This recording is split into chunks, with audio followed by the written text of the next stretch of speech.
Alex Rodriguez hit his 660th career home run Friday night, and that tied the fourth place on the all-time home run list with Willie Mays.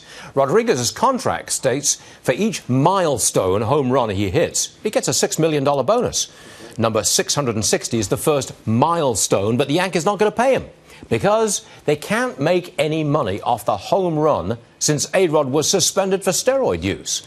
Come on in, John Paul Morosi from Fox Sports 1. What's that all about? They can't market this milestone, so they don't pay. Explain it. Well, Stuart, the context of when Alex Rodriguez signed his latest contract extension back in 2007 is very important. When Arod signed that deal back in 2007, there had been no public acknowledgement of the fact that he used steroids back in the early 2000s. And then again, of course, it came to light that he used it again since then. So this is now 2 PED revelations ago. And the Yankees' argument is, listen, we can't market this achievement because it is materially tainted. Now, Brian Cashman, the Yankees GM, said over the weekend, basically acknowledging officially for the first time the Yankees do not plan to pay that $6 million bonus or presumably any subsequent bonuses he would get if he attains the other milestones. But Arod, Stuart, we have not heard at all from him yet about exactly what he plans to do about it, if he plans, of course, to appeal, because there is a process laid out through the Major League Baseball Players Association if he desires to do so. I guess it will go to arbitration at some point because that's the way these contractual disputes go. But there's an icy relationship, isn't there, between Arod and the Yankees? I mean, he really hasn't come through for him in the way that he was supposed to. I don't know why you're laughing. It's very complicated. Of course, this goes back...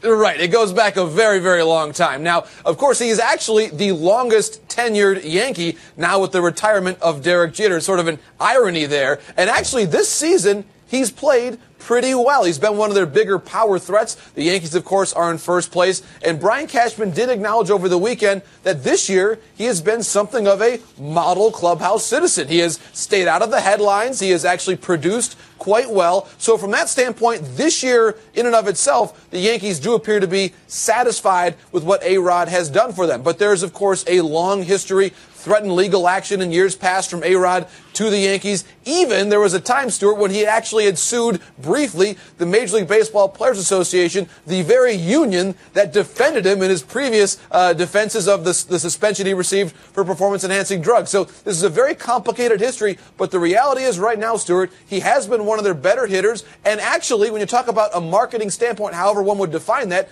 he does make this team a little bit more interesting to watch. I guess you could say that. I'm just interested in how baseball deals with the steroid era.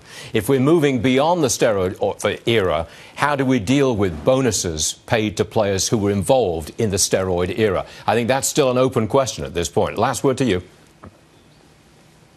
Well, it's a great point, Stuart. And one reason I think that we should be continuing to talk about this is the Major League Baseball Players Association is one of the strongest unions in the United States of America, sports or otherwise. And so I think their position would be on this, hey, listen, this is an addendum to a uniform player contract. It says when the milestones come about, he gets the bonus. So I think regardless of whatever Arod's individual opinion on this may be, or whether or not he actually needs that extra $6 million on a $275 million contract he already has, the union will, I think, vigorously defend this point because it is part of a contract clause that they wish to defend. The one point I'll make, Stuart, is our colleague at Fox, Ken Rosenthal, has said perhaps they should get together, the Yankees and Arod, and donate this money to charity or the Reviving Baseball Inner-City program and help turn this into a positive. Maybe that's a bit too optimistic for us, but that's certainly my hope as well. Thanks very much.